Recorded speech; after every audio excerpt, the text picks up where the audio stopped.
Yo, what is going on, fans and coaches of the ASL? My name is Hutcher322 here, and I'm bringing you guys yet another ASL video.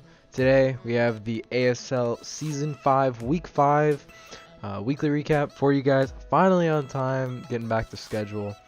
My schedule's clearing up so that I can record it on the correct day, which is nice. It's very nice, so you guys can get content on time, which you all deserve. And yeah, so you can see we have a 6-0, 4-0, 1-0, 5-0, 4-0, 6-0, and a 1-0. So a couple of 6-0s this week, which is interesting to see. But yeah, without further ado, let's just hop into the first match. So for the first match, we have the Silverhemians and the Utah Hoots facing off. And oh, sorry, I just tabbed out the replay, so that's why it froze. So we have a nice 6-0 from TJ, getting nice 6 kills with Como. And that is a reason why Como is one of the weekly heroes. So let's see just how he pulled this off. So we're going to see Venusaur against Tyranitar. Definitely going to favor Susie at this point. And TJ is just going to go right down to his Garbodor, play it safe. He's going to take the Toxic there. So he is then going to go for the Spike. So he's going to want to set up some spikes. Fair enough, fair enough. And Susie's going to go under Rhyperior. So Rhyperior can fire an Earthquake here and is going to do big damage due to the crit onto the Silvally. So definitely not good for TJ. Susie's going to go right out into his Venusaur. Venusaur's got to be careful of an Air Slash, which TJ could be packing. But he's just going to go for the Parting Shot, which is going to get him out into his Garbodor. So TJ can set up some more spikes as he sees that Susie is not packing any removal. So he's going to just try and stack this thing. And TJ's going to make a nice double out into his Silvally. Get a little momentum here because he can go for a Parting Shot right now. And I believe here's where the onslaught begins. Yes, here's where it starts beginning.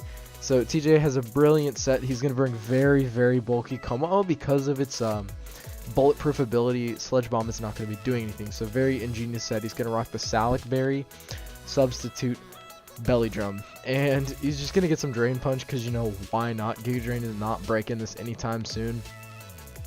And this is just going to be an absolute massacre right now. We're going to see one go down. Out comes the Necrozma. That thing drops. There's 2 kills for Como.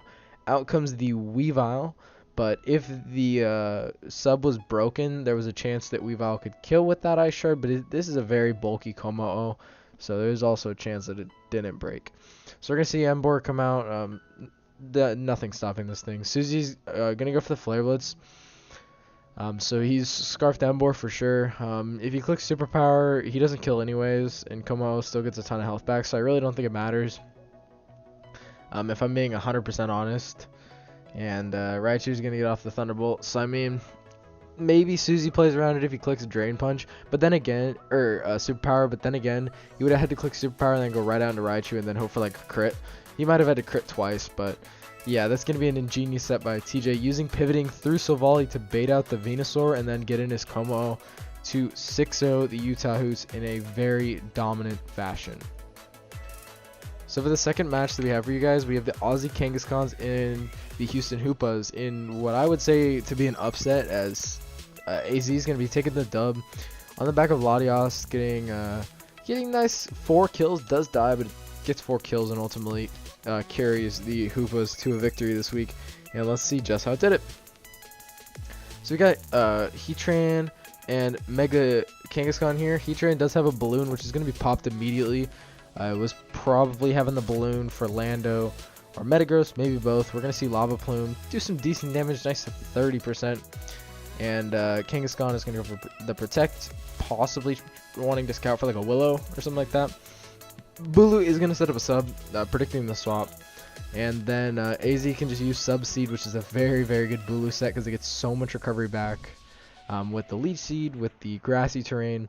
And Ian just wants to go out into his Landorus Therian as this Bulu is going to set up a sub. So Ian is just going to go for the U-turn. He does not want to try and attack this thing with anything because he does not want to take something like a Horn Leech or a Wood Hammer, especially under Grassy Terrain. But now that Grassy Terrain's gone, Ian is not as afraid of this Tapu Bulu, as it does prove to be like a very bulkier version of Tapu Bulu. And Lando does show off the Sludge Wave, so not surprised, honestly. That's probably his best way to hit the Bulu besides a Supersonic Sky Strike, but Ian does not have access to that on his Lando. So we're going to see Mega Arrow go for the Aqua Tail, just, you know, try and hit the Lando for as hard as it can, but this Blastoise is going to eat it up. And Skuntank is going to come out here, which does bait out the Lando, and Lando gets to fire off a pretty free Earthquake, unless he's afraid of this Latias. But that U-turn is going to do nothing, so this does look to be like a physically defensive Latias, or at least a bulky variant of some kind. EN missing that Meteor Mash is definitely going to suck, because now this Latias gets up a Calm Mind, essentially for free. And EN is going to go right out into his Mega Kangaskhan, and he's got to try and nuke this thing before it kills him. And he's going to go for a Crunch, so good damage off onto this Latias, but Latias is going to go for the Psychic. It does not kill. And AZ is going to swap out into his Tapu Bulu. He knows how important that Latias is later in the game, and he wants to keep it around. So we're going to see Rocky Helmet Bulu claim a kill onto the Kangaskhan. So nice. And EN was in a position where he had to make that play. We're going to see Roserade go for the Sleep Powder. It is going to land it, and this Mega Arrow is going to drop to Leaf Storm. I think it would have killed either way, but the grassy terrain definitely did not help Arrow live that hit. Latias is going to come in. It can roost up on this thing, and EN's in a very bad situation, because he's got to take on this Calm Minding Latias yet again. Now we're going to see the Deoxys Speed fire off its Z move. Sub-Zero Slammer is not going to be enough to kill with that special defense boost, and EN is in a whole world of trouble right now.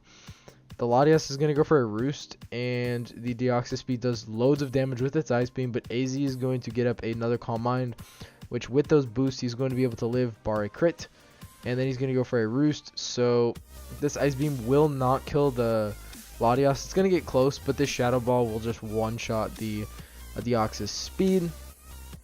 The Roserade will come out. Roserade does go for a Sleep Powder, however, and EN is going to have to try and go out aggressive into his Metagross. And AZ is just going to go for a nice little Shadow Ball, as he's going to get the first turn Wake, which definitely helps him out. Going to be able to kill this Metagross. I think either way, even if he gets like a second turn Wake, I think Tapu Bulu with the help of like Heatran wins the game anyways. It's just a little unfortunate for EN. Like if he would have landed the Meteor Mash earlier, it would have been a different game in my eyes, because this Latias would not have been able to set up so easily. But we're going to see this Roserade go for a Leaf Storm, and then just get absolutely obliterated, or so we thought, but it has a Sash. So the Toxic is going to be racking up here, and the Roserade is not going to be able to kill, but this Latias is going to die to the Toxic next turn. But Lando is going to outspeed just because it is a bulkier version of this Latias. But EN is going to not be able to outspeed the Mienshao. And High Jump Kick is just going to straight kill. That's Banded Mienshao, I believe he said. But it wouldn't have killed. It was something like that. But if he had like priority on Skuntank, I don't know. This was a very haxy battle, to say the absolute least. Either way, Houston Hoopa's taking a nice 4-0. Definitely going to help out AZ's differential. Oh, let me click on the right tab before I type this in. Alright, so then, let me pull up the replay. We have the Denver Nummels and the Hartford Whalers, where TCP wins a close 1-0 victory. And yeah, let's just hop into it. So we're going to have Manaphy and Rotom Wash here. And yeah, he's going to go right out into Shaman. Fair enough, does not want his Manaphy. And we're going to see Steelix come out here, and Mega Beedrill is going to go for a U-turn, revealing the Rocky Helmet on Steelix. And Shaman is going to go... It's going to come out here. He just wants to make sure that this Rotom is not damaging the Master Team. He knows how important that Steelix is with that Mega Beedrill. So he's going to go right out. Just the Master probably has no issues with just coming right out into the Steelix every time. Going to be a nice chip. Rotom can go for a nice Hydro Pump. Yeah, so the Shaman, sorry about that. The Shaman is going to go for an Earth Power, and it's going to do nothing. This is probably a specially defensive Registeel, if I had to guess. I mean, you got the PZ there, you got the Shaman, Comfey, Mega Latios, Manaphy. There's just too many reasons. And going to get some big damage on this Porygon Z, but Porygon Z is going to go for a Trick Room. So interesting set. very good set in my opinion, because this Alolan Marowak does destroy TCP's team. And considering the fact that his team is so fast, this is going to do a lot. He's going to just one-shot that Aromatisse. I don't even care that it was a crit. That thing can get destroyed for all I care. So Rotom is going to just kill it. We knew that it wasn't Lightning Rod. That's why he went for that.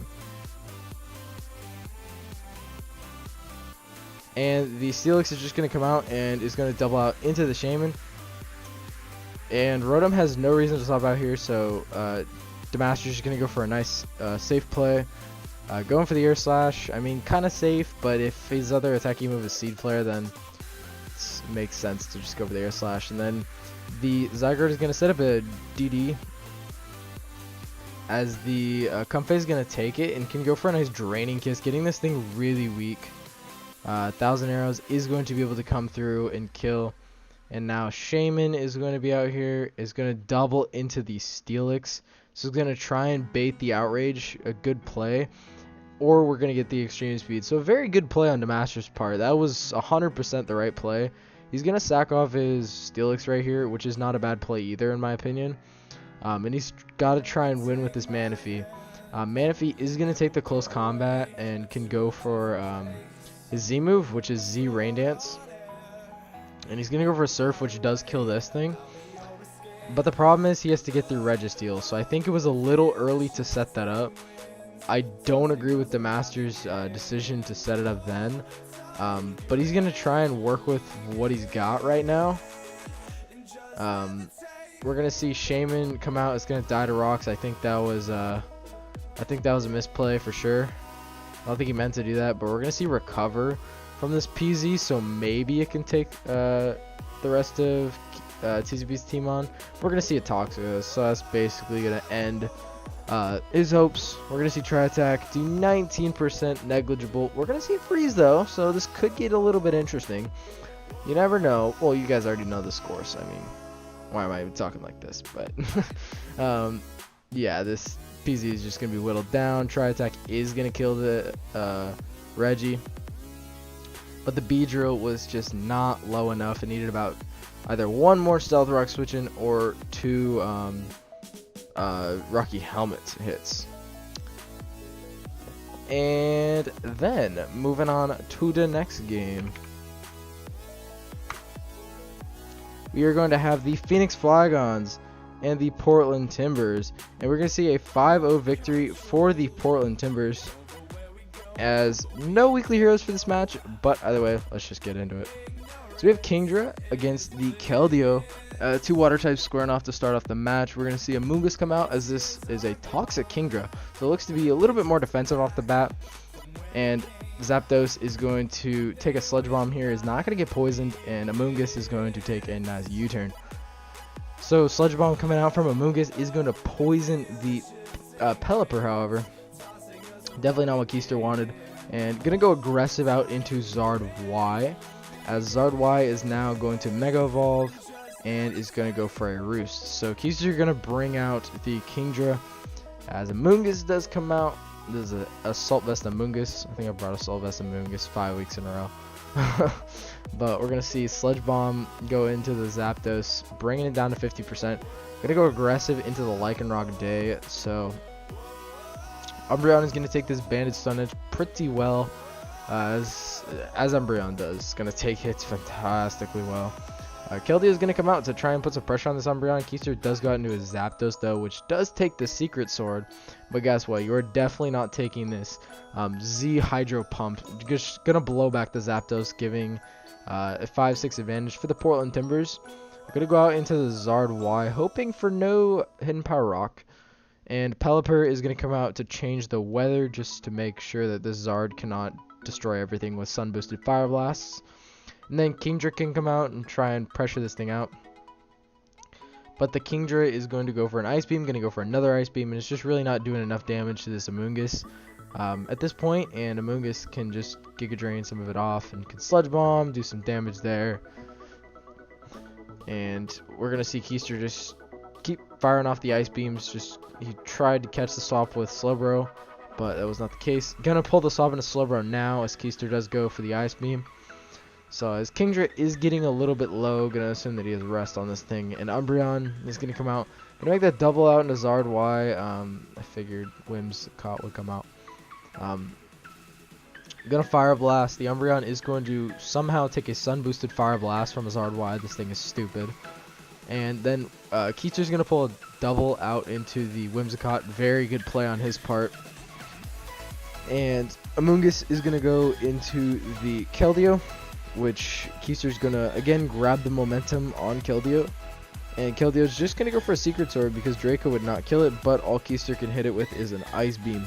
So Keister does want to save his Kingdra at this point, and Whimsicott is going to take about a third of its health with the Secret Sword, and Zard Y is going to take the Moonblast, nice little 18%, and then goes for an HP Rock. Going to crit my Zard Y, which does matter. It did 66 max without the crit, even if he's offensive, so caught him for it. But we're going to see Amoonguss get crit. What else is new? And gonna crit with the Sludge Bomb, definitely mattered. And then Umbreon is gonna come out, gonna go into Keldeo. Umbreon is gonna throw up a Wish, and then go for a Protect. So Keldeo can just go ahead and Secret Sword this thing, and Keister's gonna have to choose to swap it into Whimsicott or let this thing die to a crit. That crit doesn't even matter, so I mean, you know, we'll take what we can get, I guess. Maybe get a crit down the line. But the Golurk is going to go for an Ice Punch, and this is a very offensive Golurk. Going to put on a lot of pressure, honestly. Very good for breaking down my wall core. And Slowbro is going to come out as Keister is going to make that read and go for a nice Shadow Punch, so good on him for that. But Slowbro can take up another one and just go for a Toxic. Just to really abuse my Regenerator core, that's the idea here. Going to go out into Amoonguss. Keister's going to go for his Earthquake. Going to go out into my Slowbro now, as Keister is going to read that and go out into his Whimsicott, but this is not a battle that he wins. That's why playing Regen Core is stupid, because even if he makes the right doubles, he has to double out into something that has firepower enough to punish me. And he's going to go for a Shadow Punch here, which does a lot, but again, Slowbro can take another one and just fire off a Scald here. And down goes the Golurk, and Keister now only has one Mon left. He has Whimsicott, which he's going to have to be able to get through my Amoonguss, which I don't think is going to be happening. So the Portland Timbers are going to take a nice 5-0 victory over the Phoenix Flygons. Then we have the London Lapras and the St. Louis Sawblues, and why not? Keep Cody on his nice little streak, 4-0 over Malone. He's nice 5-0. And yeah, let's just hop into it. Not giving Metacham the weekly hero because it's already been a weekly hero. So maybe later down the line we can give it weekly hero again. But Drain Punch going to do a tremendous amount of damage to this Bronzong. Life Orb Metacham showing off how powerful it truly is. Gonna go for a Drain Punch. It does 23 to Weezing. That was resisted and it still does so much. And Malone is going to try and predict the Psychic move and go out into his Bronzong. But it's really not going to reward him anything. It's a sack either way. Just because his Bronzong got so low. Personally think he should have Gyro Balled turn 1 just because Metacham is such a threat. But Togekiss is going to go for a Thunder Wave. And as Malone gets out into his Rotom-Mow, Cody's going to go out into Mega Aggron. And Mega Aggron is going to go for the Stealth Rocks just to put some hurt on the Togekiss and put some hurt on the Kyurem Black. And now with this Mega Aggron burn, it can't do as much, but the Clefable has a chance to have a Heal Bell. So Malone tried to predict the swap and went for the Double Willow. Not a bad idea. I just think maybe Sludge Bombing would have been a little bit better if you're predicting the swap. But Rotom-Mow is just going to go for a Volt Switch, which is going to put this Aggron in a really low spot. I'm going to assume Cody has Rest, but he actually has Endeavor, so he does not judge his trash. True. So, we're going to see the Endeavor, so an interesting set by Cody. And he has no reason not to go for another Endeavor, but he's actually going to go for a Heavy Slam here. So, I don't really know what Cody's thought process on that move was. But anyways, he's just going to go out into his Cryogonal. Going to go for a nice Ice Beam, clean up Malone's Rotom-Mow. And now Greninja looks extremely free in this match right now. It's looking extremely threatening. As Malone just going to sack off his Weezing. That would be assuming that the Clefable can break their paralysis, which apparently it can't. And Cody just wants to go hard out into his Greninja. I'm kind of confused why he did that. He could just get a sack and just go straight out into his Greninja, but I guess it's going to pay off. He's going to get a nice Surf off. Togekiss can come out and just awards Cody a nice little Surf. He doesn't care about being paralyzed, I guess. And then again, he feels like he can win the game with Medicham at this point. And he's going to go right out into Thundurus, which Thundurus will outspeed this thing and he'll stay in. He has the Smart Strike. Okay, so he does have a physical set rolling here. I was thinking maybe he could run Flash Cannon with Special. He's just going to go for the Supersonic Sky Strike now. That is definitely a physical set. So it's not going to kill the Kyurem Black. So a little unfortunate, but Medicham can just come in here and pick up 2 more kills. So gonna get a nice fake out kill and then a cool bullet punch kill. So Cody gonna be sitting pretty at the top of the league at 5-0 with a plus 17 differential. Then we have the Arcane Arcanines and the Washington Wailords. We're gonna see Altaria Motives taking on Cam Wailord. In a 6-0 fashion, as Tapu Fini really put on the pressure, as Ian did in 3 seasons ago. I think it was season 2 where, or no, it was season 3 where he dominated with Fini, and it almost won MVP. So we're gonna see a nice glimpse of that in this match. So we're gonna see Hutch the Clutch as always, facing off against Mega Absol. There's no way Cam stays in. He has no reason to. Ian's just gonna play it safe, go for a Moonblast, play straightforward on turn 1. Always a good idea. And Jellicent is going to go for a recover, just not wanting to take hits from Nature's Madness. Then going to go for an Energy Ball. And, you know, Ian is just going to go out into his Mega Scizor, get some offensive pressure. Is going to weaken down the Scizor, honestly, a good amount.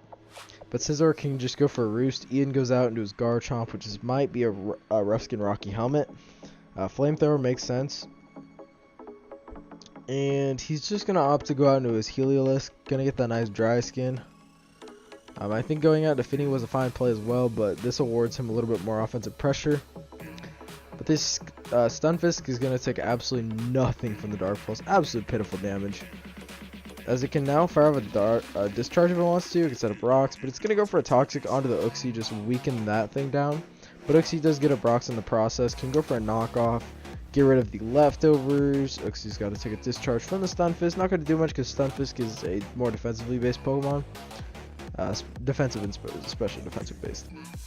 So Garchomp going to come out. Garchomp can go for a nice little Flamethrower, but it's going to opt to just go for an Earthquake, predicting that this thing would come out. And unfortunately for Ian, it's going to get disabled. Otherwise, another one might have been able to kill. And Ian is pretty free to just go for Dark Pulse.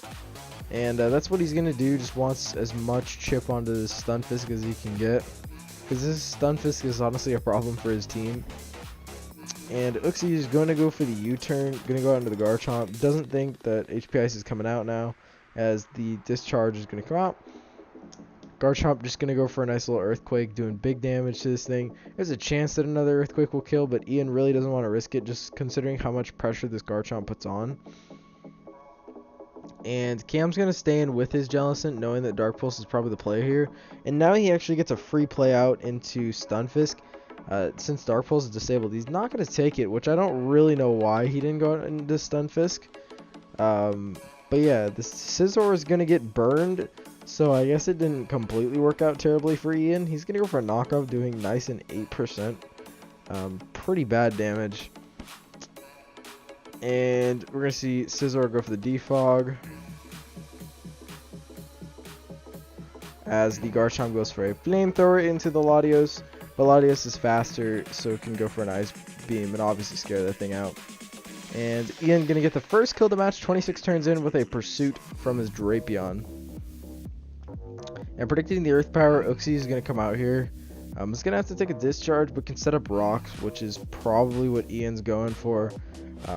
just gonna do so much damage to the Oricorio, plus punishes stuff on swap ins. Like for example, it can put Jellicent into a 2-hit KO situation from the Chomp. And Scizor can go for a Roost here. It's going to take 22% from the Earth Power, and the Scizor is going to come out. It's like Scizor beats Mega Scizor right now just due to it being burned. But Mega Scizor going to go for that nice U-turn, trying to get out into the Garchomp. Ian's probably trying to bait an attack, honestly, but Cam's just not falling for it, and he's going to sack off his Stunfisk at this point. As Ian apparently wants to go out into his Scizor. He's maybe going to go for an SD. I don't know, he's going to go for a U-turn. So he just wants to go out into the Garchomp, back out, you know, and then goes for a Flamethrower. Cam done with playing this back and forth. And he's just going to get aggressive and go out and do his Mega Absol, which can go for a nice knockoff or a Play Rough, whatever he wants to do. But he's going to pack the Ice Beam. That's also a very viable thing to run. And then can go for a Thunderbolt. Does a lot of damage, but Mega Absol is very frail, and it's not taking a stab Moonblast from a Tapu Fini. And this Stunfisk is going to die as well. We're going to see the Jellicent come out. Jellicent dies to Moonblast. So Finny getting its 3rd kill. You're going to disable the Moonblast. That is not going to matter. This Oricorio is going to take 50%, and the Roost is not saving this thing. This is not a battle that Cam wins. He's going to eventually lose this battle. Just Surf is going to be too much, so I'm just going to skip. Okay, we'll go back. He's going to try and sub up. Maybe, I don't even know what he's kind of going for. There's no way to actually win this. So he's just going to go for the Revelation Dance. You know, why not? Show it off. Show it's cool. Show you got a Life Orb. And just show that you are now dead to Tapu Fini. Nice little sweep at the end with Tapu Fini. Ian really setting up things for Tapu Fini to just win the game, as he did, getting a nice 4-0 victory. So for the last match of the week that we have for you guys, we have the St. Louis Samurott and the PC Barcelona, the Pokemon Club Barcelona. And we got Tapu Koko picking up 6 kills, being an absolute dominating force.